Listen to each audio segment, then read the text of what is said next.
maybe you go for the Medusa now, just because you do have that extra target to snake in lane.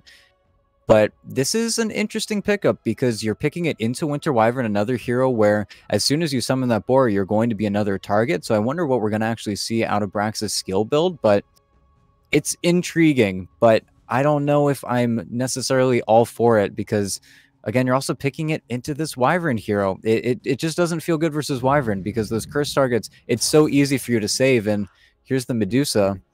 Team, they really have to have a good idea of what they want for Sammy Boy, because right now, I think they kind of just got hard counterpicked. And this is something about the Beastmaster that I think is interesting, because Brax, in particular,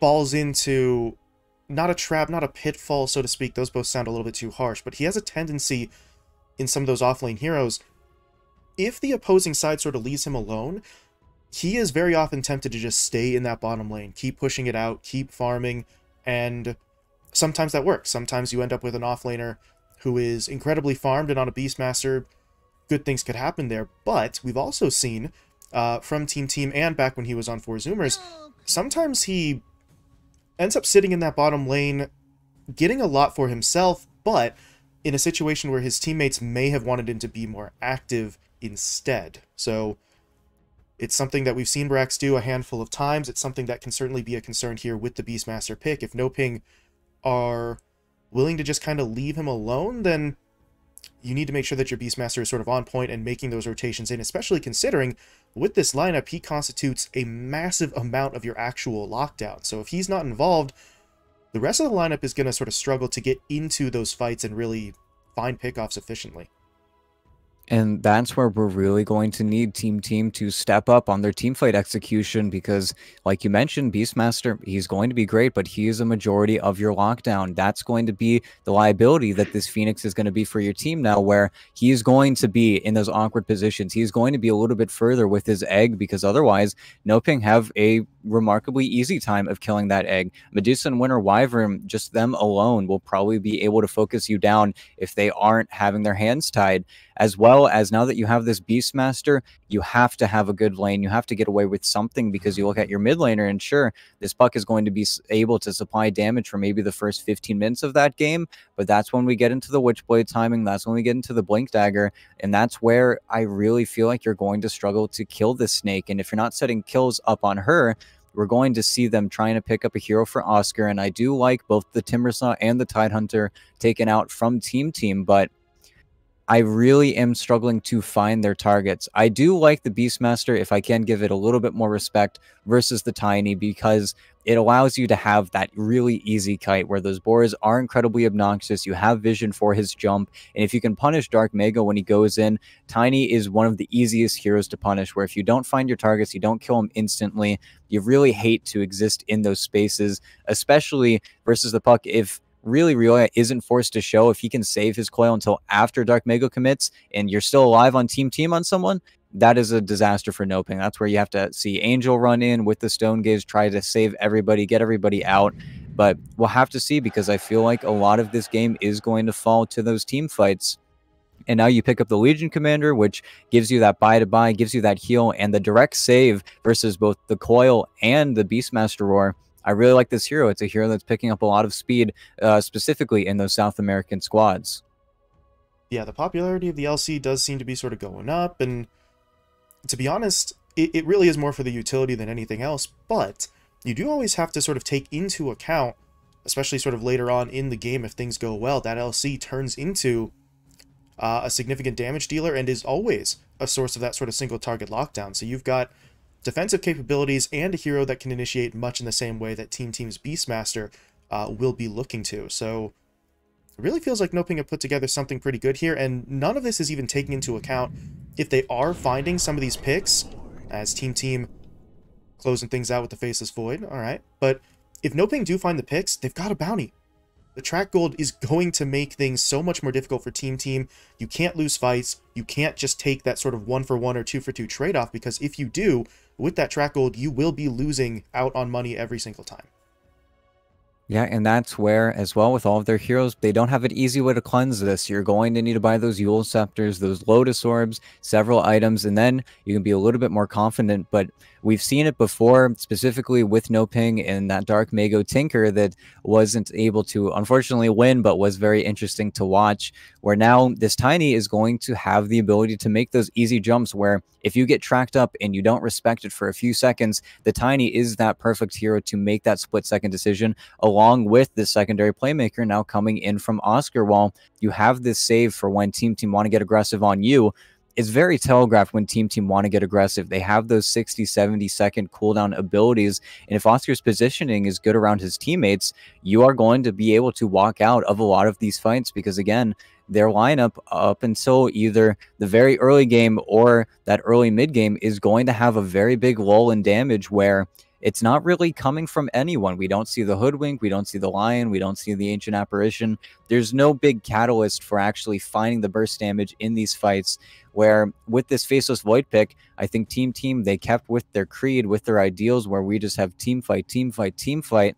But are you going to have enough damage? If NoPing are able to walk away from those fights, from your cooldowns, I really am scared for TeamTeam to actually find a way to kill the Tiny and the Medusa. I think they might have a little bit too much save on the NoPing side. I think if, again, their execution isn't flawless, they will walk out of those fights, and there will be a point in this game where you don't have any more damage to kill the Snake, and you'll have to go for that split push play that we see so too many teams have to go for versus that Medusa. They just... It feels like you have to account for really 3 or 4 heroes on the NoPing side before you can ever really hope to take that team fight, and it's possible. TeamTeam have the means to do it, but will they have the execution to consistently land the Chrono on the right heroes? Make sure that you've got the Winter Wyvern sort of either locked down or too far away to help out. So we'll see how it goes, but there are some serious concerns here, and you also have the concern I always sort of bring up with some of these lineups, Chronosphere and even Supernova for that matter, on some pretty big cooldowns. So as you were saying, ET, when TeamTeam want to get aggressive, it's going to be telegraphed. NoPing should be seeing that aggression coming from a mile away in a lot of scenarios because they're going to be tracking those cooldowns. When does the Faceless Void have Chrono? When is the Supernova up? In between those cooldowns, what does TeamTeam do? Is that where the Puck and the Beastmaster can maybe get involved, find some smaller scale fights to keep that momentum going so that NoPing can't just sit back and wait? Yeah, and I just have so many concerns, and I assume that's why you did want to pick up this Beastmaster for Brax, because now you have that hero that is going to enable Riola to come to a lane. But the problem being is, really, while he's coming to Brax's lane, he's most likely not going to be farming Brax's lane. So you're going to have a lot of heroes that are going to either need to get away with murder and play in these very up aggressive positions. Another position where you're going to see this Legion Commander shine, where we do see a lot of offlaners, they don't have that guaranteed lockdown. So the duel is surprisingly refreshing versus the Puck, where if you ever land a duel up on this hero, you don't have the save. You have Sunray. That is about it coming in from TeamTeam. And if you have to get that close to your Puck, I really don't think those are grounds for a successful fight. That's where your best defensive tool is most likely going to be in your Faceless Void, where you are going to find those Chronospheres. The thing that always comes back to me, though, is where are you going to find the damage for it? Are you going to have to itemize for it? You're going to have to, more or less. Your heroes just don't inherently do that much. Where NoPing, they have a much easier executable lineup. I think it's really just how they take the blows from TeamTeam. We've seen TeamTeam, in fact, blow teams out of the water with their execution at times, but I am definitely concerned. We're going to need to see a lot of early game successful play and then finding a way to actually kill targets during that 15-20 minute lull. Yeah, and as you said, that building damage concern, that's something we've seen in the past from Faceless Voids. They get a little bit too focused in on items that technically do help them fight, but don't give them the damage to find the kills once they pop that Chrono. So Sammy, absolutely going to have to focus on some damage output here, especially considering the other cores are Puck and Beastmaster, who also don't inherently do a crazy amount of sort of long-term damage. So going to be keeping really our eyes on Sammy Boy's item build here. We were probably going to be doing that anyway, but it takes on even more importance in this scenario as Matthew, he's getting a little sneaky here, or at least attempting to. moving his way in, trying to steal himself a bounty rune, although at this point, with his teammates coming in around him, maybe they get an opportunity. Flea's kind of forward, but not really sure if they could find this kill. They are going to go for it, though. The body blocks are even coming in from Matthew, so Flea, he's just straight up dead. He put the point in the arrow, so he wasn't saving it just in case. Obviously, leap at level 1 would not have been great for his lane, but it could have potentially kept him alive, but it's just a better wraparound from that NoPing side. They come in from 3 different angles, and there's really nothing that the Mirana could do. Yeah, and unfortunately, Matthew will get forced out of top, but I think he's absolutely okay with it. It's a really good idea to find the target in that Mirana, where if she's not already set up to arrow that bounty rune on the low ground, she does want to sculpt that arrow 9 times out of 10. Unfortunately, he will just TP top, doesn't care too much about the death, and is able to at least arrow the creep, but we've seen this lane before. We've seen Beastmaster not picked up because of this hero, and I think right now this Snake is going to have a relatively free time versus Brax. Not even counting once Pandaboo gets a few points in Splinter Blast, it's going to feel like it's impossible for Brax to show up in the wave. This is taking some serious hits right now, actually. Arctic Burn onto him, they throw the Snake as well, and Flea, I mean, he does a decent job there. He throws the arrow in, that's at least going to make Angel and Panda sort of take that step back, but you look at Brax's health, he's not okay right now. Yeah, and usually you have to decide. You have to decide if you're going to hit the Beastmaster or the Boars, but with both of these heroes, you don't need to decide. You get to hit both of them. Your skills are just that efficient when it comes to those trades, and a reason why we don't typically see the Beastmaster anymore. You see Brax as well going for the Helm of Iron Will, the 33 rush build, and he is really struggling, large in part because of that build-up. He's still working to get his last hits. He missed a few too many in that first wave, where now he has to play so scared. He really is just playing the true offlane now. And this is the worst part, risk-wise, about this sort of build. Now, if you go for regen, if you have a salve or some tangos brought out, that's going to delay that progress. So the benefits of trying to rush for that helm get sort of counteracted a little bit if you go for that regen purchase. So if Brax wants to maintain efficiency, he's got to sit in this lane with no way to heal himself back up, and Panda's not going away. You see that first point up in the Splinter Blast now, and the Arctic Burn is back up, so he can just continue to do things like this. Brax is just going to get shoved back, and he may actually die here. One more hit could finish him off. Panda, though, doesn't want to go into tower range. He was sort of losing vision there as well, but now this lane for Brax, it's going to be so painful. He did just get the helm, though, so that will give him a little bit of extra regen, but he needs so much more. And you see Flea coming over to try and help out, but that Snake is really just going to wipe away anything he gains from the Tango. God, this lane is harsh for him. Yeah, and it's a big reason why really teams don't allow this to happen anymore. It was a big reason why we didn't see Beastmaster really valued for a very long time, because CM was back in the meta, and you couldn't pick this hero because you had that straight one-to-one counter, where it was CM Enchantress every single time you saw this Beastmaster, and then it was lights out for you. And now, once Angel has that next point up in the Mystic Snake, the lane becomes incredibly hard. Fortunately, Angel actually did mess up slightly, but Brax... Uh-oh. Yeah, he pushed forward. Can he get the kill? Yes, he can. There was a Splinter Blast coming in from Panda that I don't think would have hit anyway, but Angel's able to get it done himself. So they take Brax down. That's a second kill on the board for NoPing, and to be honest, that death might have been a little bit more helpful for Brax than you would normally think. He can now sort of take that trip back, heal himself up. Obviously, you don't want to give any extra gold to the Medusa, but he was working on such a tight budget, both in terms of regen and HP in that lane, that at least he's now back up with sort of full HP and mana, and that makes things slightly easier for him, but that's just the nature of this lane. It's going to be so rough for him. The good news, though, for TeamTeam, at least in the middle lane, is that Ryoya's leading all players so far. This is a lane where we very rarely see that sort of early aggression come through, Puck versus Tiny.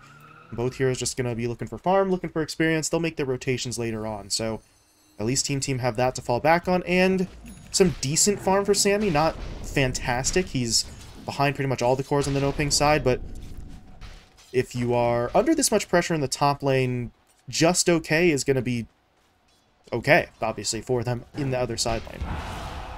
And that's where this bottom lane, even though Sammy Boy is getting decently pressured up, that is something that is almost inherent to the Legion Commander. You do get put under quite a lot of pressure very early on, but Oscar actually opted to get the Soul Ring because of that Phoenix Harass coming out of the Fire Spirits.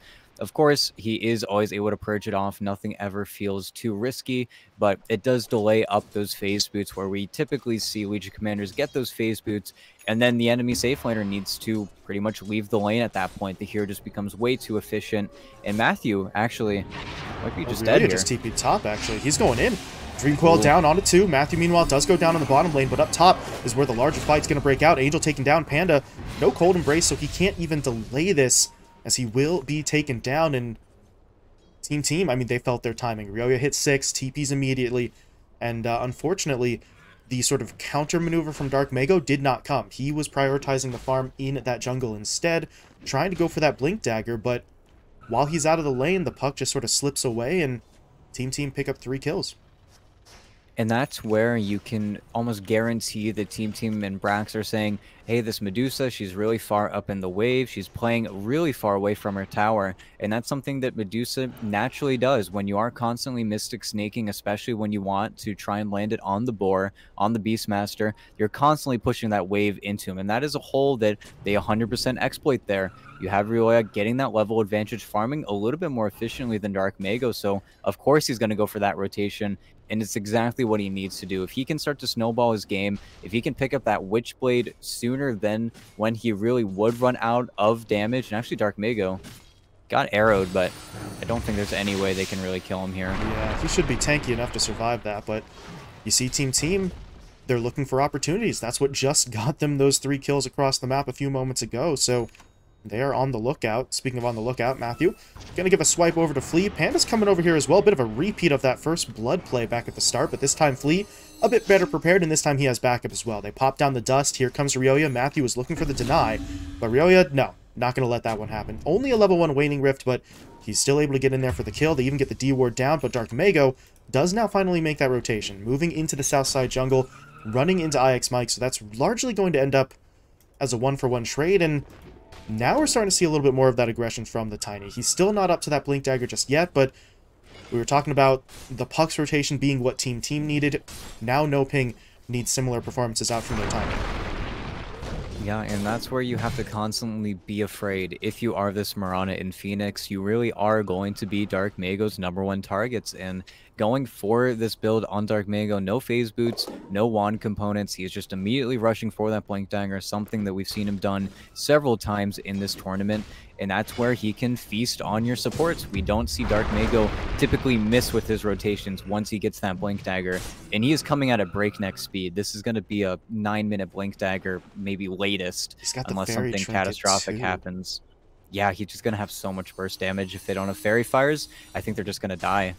Fortunately, Mike has one, but it's still going to be very scary. So yeah, you're looking at a Tiny with a Blink Dagger at about 8.5 minutes, a Fairy Trinket for the extra damage and mana cost reduction, and a lot of targets he can hit up pretty quickly and pretty effectively. So life is not going to get fun for Team, but right now they're actually looking for Panda. Good play in their Brax with the Roar Flea setup for the easy arrow follow-up. And Panda, not a whole lot he could do there. He's just trying to soak up some experience in this lane while the Medusa rotates into the jungle, so it's really just the standard play, but you like the response from Team. They're looking for those pickoffs around the edges, but now speaking of pickoffs, Brax is going to get hit up. Avalanche Toss comes out. Does Matthew have? Yes, he does. Okay. Had a point up in the Shuriken Toss there to cancel that TP as Brax does get taken down. So you lose Panda, but you trade him out for a kill onto a core hero, and well, NoPing looking pretty good here, despite the fact that that kill count isn't really separated all that significantly. The farming efficiency from that NoPing side has been massive. They're about 3k up on their opponents pre-10 minutes, and this is before Matthew's hit level 6. The track gold isn't even a factor right now, but it is going to be as Dark Mago blinks mid.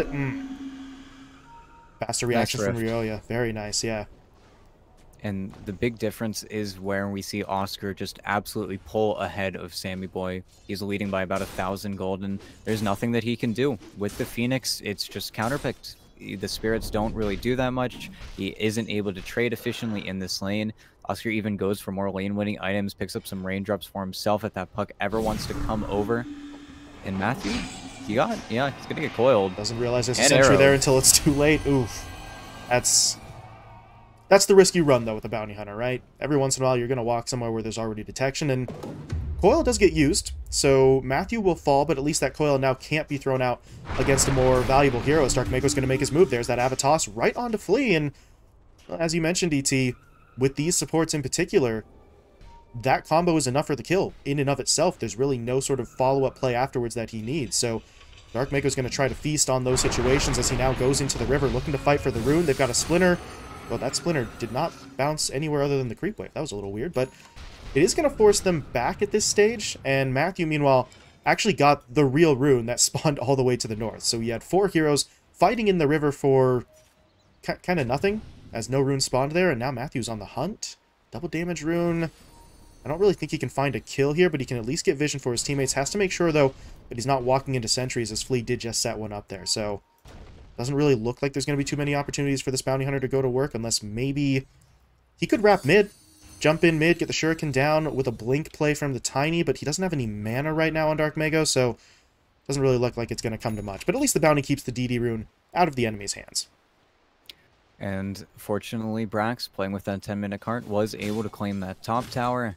But the big issue, and something that we're going to continue to see, is every single time TeamTeam is stuck waiting, stuck being afraid to use their cooldowns, the gold lead will shift into NoPing's favor. They play the map a little bit more efficiently. Everyone is able to exist in every single lane. And if they aren't able to make those rotations, they don't have a stack taker. Yeah, they're diving bottom. Dueled up. Sammy, though, oh man, Sammy taking down first. Darkmago and Matthew, they are going to sacrifice the duel win there, as they will not get it, but they got the more valuable kill. Mike, good TP. Uses the Sunray to get sort of out of the map there for a moment, but if you're NoPing, you are more than okay with that. You picked off Sammy, and you're getting the tier 1 tower, so duel win, it would have been nice, but 10 damage versus a core kill in a tower, it's not really a comparable exchange, as NoPing's lead continues to increase here. 6k, and Matthew, he's starting to throw down some detection here as well, so control of this south side jungle is potentially going to shift, and that's not something TeamTeam can really afford right now. They still need the space for Sammy to build himself up. And that's where we need to see more from Ryoya. He's got to find a coil. No. Not going to use it yet. Okay, they go in with the coil first into the silence. The Tiny, though, he is pretty tanky. He's not going down without a fight, but I think he should die here. That's 5 heroes tracking him down.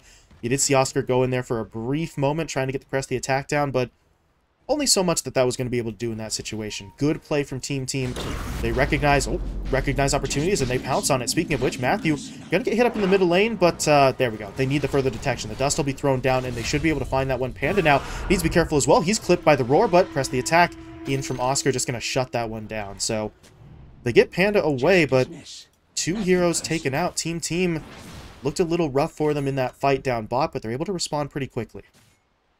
And unfortunately, though, whenever that happens, whenever TeamTeam feel like they're going to need to bring 5 heroes to get some of these core kills, you see that this top lane is vacated. And that's where Brax, that is his opportunity to put pressure onto this game. And whenever nobody's up there, it just means it's more farm for Medusa. Angel gets to push it in mid. Double jump. Flea. Dang, that's just not fair. What's the Mirana supposed to do in that situation? There's really no good answer, other than maybe just not being there, but wanted to defend the tower. So and no cooldowns. Yeah, he got his duel. They're going to get their tower. And yeah, Oscar's really the only one who used much of anything there. The Avatos is back up, and the duel is only 25 seconds away. So some efficient play from NoPing, and mentioned before, map control could start to become an issue on that TeamTeam side. They are looking for more vision and more control, but in the meantime, Brax just doing Beastmaster things. Pushed out that bottom lane, took the tier 1 tower, so he's trying to keep his team sort of in the mix here, try and maintain areas as Sammy Boy. He's still working his way towards the Maelstrom, so he's got a little ways to go, actually a long ways to go, really, before he is ready for any sort of major engagements. We did see him throw that chrono onto Matthew earlier on, but not really set up for anything more than that, as now he's going to get jumped in on. There's the duel into the, oh man, into the avalanche toss. Sammy's already dead, and now I don't know if the rest of this lineup wants to be here. They're going to give it a go. That's a good Dream Coil to start as they finish off Oscar, but now Angel's into the fight. That Supernova just going to be really a distraction, getting teammates out. So Mike going to bite the bullet for his team, make sure Ryoya can get away, but now he's wandered into range of a Sentry Ward. This could get a little bit messy, as he is going to try and jump out, jumps to the orb. Darkmago's going to try to give chase, but he already used the Avalanche, but now here's Panda in with the Winter's Curse. They've locked the puck down. They get the track in as well. I do not think Ryoya is getting away, as Angel will finish him off. It's a double kill for the Medusa and a track kill in for NoPing, as that lead is just going to keep on climbing. And this is where they really have to find those easy kills onto Oscar and Dark Mago pretty much instantly, because otherwise they get saved, they get healed, they get spells off, especially now. Angel, the past few fights, hasn't been committing Stone Gaze, and the first time we see him actually commit it is a full retreat coming out from TeamTeam. They can literally do nothing. And Angel is so confident in playing in the enemy team's jungle. He is farming absolutely everything. We've seen him do this so many times before. He's doubling up anyone else in net worth. He has an Aghanim Scepter 16 minutes into the game on Medusa. It just doesn't feel fair right now. And while you're able to get this split push play going with your Beastmaster, while you're able to get a few of these tier 1 towers, as long as this mid tier 1 stays alive for NoPing, is a massive problem for TeamTeam, where they're just a little too centralized. They get to play a little too aggressively on your side of the map while you're still struggling for plays. And if TeamTeam ever misuse their spells, we're going to see pretty much the same story play out. This is a really disconcerting game, and especially just looking at Sammy Boy's net worth, I really don't think he's going to be able to continue with this type of performance. There's the blink in. Dark Mega wants to fight. They don't get it initially. Sammy is going to be able to walk away for now. So there's a little bit of good news at least, but NoPing, I mean, what did they lose for that? They jump in, the blink gets used, you put Avatos on cooldown, but the damage he takes is immediately burned away by both the Cold Embrace and the Press the Attack, so he's really just back up to where he was before and ready to make another attempt at it. The only thing is, there's no one for NoPing to now go in on. Most of the TeamTeam lineup are actually concentrated in the bottom lane, looking to basically bait something out here. Force TeamTeam to rotate to defend this tower, and then see what kind of fight you can take. They've got the Roar Arrow combo, they've got the Supernova afterwards, but you don't see NoPing taking this bait. They are not maneuvering their way over into that bottom lane for now. They're just trying to keep tabs on Ryoya and continue to push out that middle lane. So it may end up costing them a tower in this scenario, but I think they suspect that a trap is being set up, and they'd rather sacrifice the tower and avoid that trap than move in. And it is just the control that a setup Beastmaster will always be a little bit too strong for you to contend with. Interestingly enough, this is all during the time that NoPing actually has their glyph still, so it feels a little bit strange, but there's the TP and there's the trap, but it's really only Panda they're going to lose here. Now you see Oscar TPing in, and it's time to go. Brax is going to just clear out, but Matthew doesn't want to let him leave. Trying to slow him up. Oscar's coming in, looking for the duel. Can they get into him? They have the vision with the track, so that Moonlight Shadow is not going to be very helpful, and there's going to be the duel. Dark Mago's going to come in for a little bit of assistance, but actually not needed. Matthew and Oscar get the job done, and if you're TeamTeam, that is so unfortunate. They set the trap, they spring the trap, they kill off Panda, but they immediately lose their offlaner in response. You give up a dual win to Oscar, and you didn't actually get the tier 2 tower. It is sitting on 186 HP, so it was a good setup. It's just the staggered TPs from NoPing breaks up that play almost perfectly, and they take the trade-off that they wanted. And you see strategically how good NoPing are, where actually there are a few heroes top, but you're never going to chrono this hero. You're never going to coil this hero. There's nothing you can do versus this hero at this stage of the game. But valuing their glyph and a tier 2 tower that, albeit doesn't really matter, it's not on Roche's side of the map, it isn't in a strategic position, so they say, sure, you can take almost all of our tier 2 tower, but we really could care less. No lockdown. A little dangerous. They're going to throw the track down, but yeah, as you said, they don't have any hard lockdown. The Shuriken is really the best they could work with. Dark Mago's in. There's going to be the toss back into the Avalanche, and they've got it. Oh, man. That's just so much damage from the NoPing side. And Sammy, I mean, you have to get an opportunity to time walk there, and they just really never gave it to him. And now mid, Ryoya's going to get jumped in on as well. The Avalanche into the duel locks him in place. NoPing, they are playing a just spectacular brand of Dota right now. They've taken all the towers that they want. They found all the kills that they need. 13k net worth lead due in large part to the track gold coming out from Matthew. And you just got to wonder, where is TeamTeam's window? It's not coming up right now, that's for sure. But they've got to try and weather this storm, but they're losing so much ground on the map. And this is where I really wanted to see Ryoya maybe make a split towards top. You saw him try to go towards mid, and it's a fantastic jump from NoPing. It's all just based off of where they think the puck is off of this ward that they were able to place a little bit sooner. So what can you do? More or less a blind jump onto your puck. There really isn't anything you can do in that situation. And we're seeing them try to play Beastmaster almost in a style like a Nyx Assassin, where you get set up, you control your territory, and then the enemies don't want to come there. The problem is NoPing are finding all of the objectives not on your territory. There's really no situation where TeamTeam can get too set up where they actually want to take these fights. And then, very simply, another timing that we see in a lot of these South American Medusas, you pick up the Crystallis, you immediately go into the pit. Now there's an Aegis. Now, this isn't the worst case scenario. You weren't really going to kill this Medusa once, so killing her twice, it wasn't on the table in the first place. But now, the rest of NoPing, they have to be the targets. They have to be who you're killing.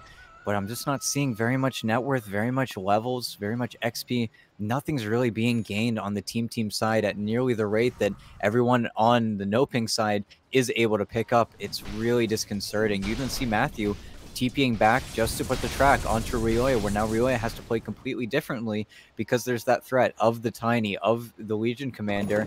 And you see 4 heroes on NoPing on the complete other side of the map while Angel is farming your triangle. This is just disaster stuff. Yeah, Ryoya's still on the run there, trying to get himself away, so he is not farming. He's running for his life, so TeamTeam really just aren't finding too many opportunities, and checking back in with Sammy on this Faceless Void, you know, the Maelstrom's completed. He's looking for S&Y here. I think he did finish the Yasha, so that's a bit of good news, but we talked about him needing to build damage. As of right now, that doesn't feel like it's going to be enough, so they just need to buy more time. They are attempting to do so here, as they did get the Supernova down, but Dark Mago falls back. Panda hits him up with that Winter's Curse into the duel. They're going to be able to blow up Ryoya. Mike now falls as well, and it is time to run away. TeamTeam need to get the heck out of here, as Brax going to have his TP canceled. Everyone. And yeah, Flea dies as well. The only hero to survive is the one who wasn't there in the first place, as Sammy did not want to be involved in that, and can't really blame him. He's farming up on the other side of the map, and it's just, it's so rough for them. But to a certain extent, if you're TeamTeam, this is what you have to do. It kind of sounds rough to say it that way, but you're not in a position where you're going to be able to wipe out a 17k net worth deficit. You have to try and buy time, but 4 heroes dying is maybe not the greatest way to go about it, but they don't have too many other options. If they just try and sit back and avoid the fight entirely, NoPing just sweep their way through the final tier 2 tower, and they're going to be going for high ground pushes anyway. And unfortunately, there really isn't that much you can do about it, and they were forced there. It's just the way that Dark Mago loves to play his mid laners. He's always forcing the issue, and maybe Matthew got a little bit too far, but look at how fast Dark Mago is to try and get that toss on the puck. And now you want to use your ultimates, you want to use these spells. However, you have to worry about the press of the attack. You have to worry about really just the cold embrace. And the Snake isn't even level 20, but you can't burn through her mana pool. We don't even see Sammy Boy making rotations back. I think you take the loss, really, of what could feel like 2 racks here. You don't have Glyph for another 2.5 minutes, so we're really getting ourselves in an unfortunate situation. The poke just isn't enough. Now you have the Ag Shards finished up on that Legion Commander as well. It just feels like this is going to be NoPing's victory. I think in the next draft, they really need to value some heroes differently, because this Medusa pick was just a little too easy for NoPing, and a hero that, again, I think this is Angel's best hero, and you give it to him today of all days. I just don't think it's something the TeamTeam can really contest with. And they're trying to get the waves in. They're trying to get that backdoor out, but without a Lincoln Sphere finished up on the puck, there's no way for Rioya to make a break for those waves. It's just not in his cards, and now they're going to move over towards the mid-racks. I think really what just encapsulates the entirety of that situation, epitomizes it perfectly. There was a period of about 10 to 15 seconds there where the creep wave was not there, and the backdoor protection was up, and NoPing just didn't care. They just sat, they waited for their next creep wave to come up, and then once it did, they finished off that bottom lane. So, oh, Mike? Nope. Not a whole lot to be done about that one. It was a nice play to get away from Dark Mago initially, as he sort of got over the cliff and the blink wasn't available, but the Tiny's resourceful. He goes in for the play, will be able to find the kill. Now Rioya, oh man, that's rough. And yeah, now you're going to see the buybacks. At this point, TeamTeam realizing we're very much sort of out of options here. We got to go in for something now. Otherwise, if we give up 2 lanes of racks without a fight, yeah, that's pretty much going to be the game for them. So they got to throw everything they've got. They've got the Supernova, they have the Roar, they've got the Chrono. So theoretically speaking, they could get the lockdown they need, but where will the damage come from? The S&Y on the Faceless Void is there, but I don't know if that's going to be enough to get through some of these heroes, especially if they don't lock down someone like Panda or Oscar, and you see them both just sitting on the back line. They know we're here to save our buddies. If they get jumped in on, we're going to be the bailout play. So we just sit back and we wait. We see if Team Team really commit for it. And right now, they're just not doing it. Yeah, and Okay. now, yeah, GG. A quiet end to a very quiet game from Team Team. They just could never execute at the level that they needed to in this game. I don't even think that with the heroes they have that spark to actually kill off NoPing. I think NoPing just were very peacefully able to get basically every single hero they want. You can't let Angel last pick his hero in that second phase. It's just too much, especially where you typically you have to pick your off laner or your mid laner in that position where you can flex it for that last phase. I don't think Team Team used their last pick very efficiently here. I don't think that got Sammy Boy on one of those top 3 carries, despite not really having too many carry bans still in the pool. Don't give Angel Medusa.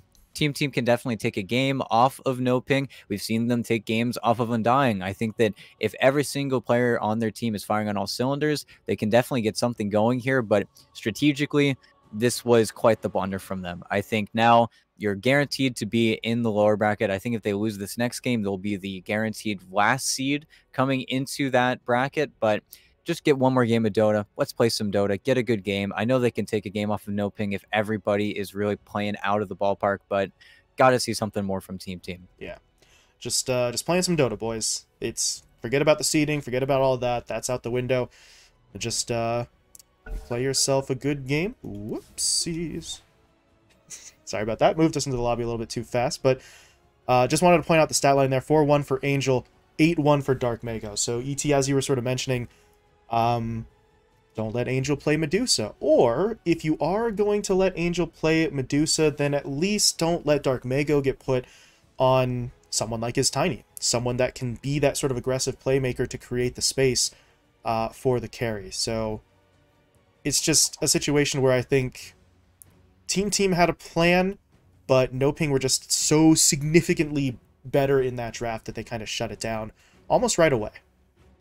Yeah, and they have options. We've seen it before. I think with this opener that Team Team went for, on paper, it's very solid. It's very well-rounded, but we need a little bit more damage coming out from Flea. I want to see him get picked up on that Lion. Of course, if the Nyx Assassin is there, I'd love to see him be able to play that, but we need something more than this Mirana, and we've seen Flea do incredibly successful things with this hero, but really Mirana is something that you use to prop up your other laners, where I would have loved something more like the Sand King coming out from Brax or the Mars that was still in the pool. They purposely went for this Beastmaster, and then we saw it just get torn apart by no less Angel's more or less best hero. So they've got some issues to fix, specifically in that draft. I think they've got a winning recipe. They just really have to make it. Yeah, we have seen better from this Team lineup in the past, so we know what they're capable of. We'll see if they can sort of make the adjustments. Game 2 draft is really going to be where everything kicks off for them. So, well, I don't know. NoPing, not an easy opponent, but I think Team can make it happen. So, excuse me. Game 2 should be coming up in just a little bit. We're going to be moving along in just a couple of minutes. Before we go, though, we are going to have a quick word from one of our sponsors. A shout out to LootBet. Obviously, they're sponsoring the event. Their name is on it. Kind of hard to do that if you're not, but LootBet is running a promotion for viewers of LootBet Pro Series 7. You can get a 100% bonus on your deposit for new users up to €200 using code PRO. That is PRO. You can click on the LootBet banner down below the video player or visit bts.gg/LootBet to take advantage of that promotion. And as always, thank you to LootBet. And if you are using that code, please do remember to bet responsibly. So, thank you very much, folks. Thank you to LootBet, and we will be moving along to Game 2 of this series in just a few minutes. So we'll see you then.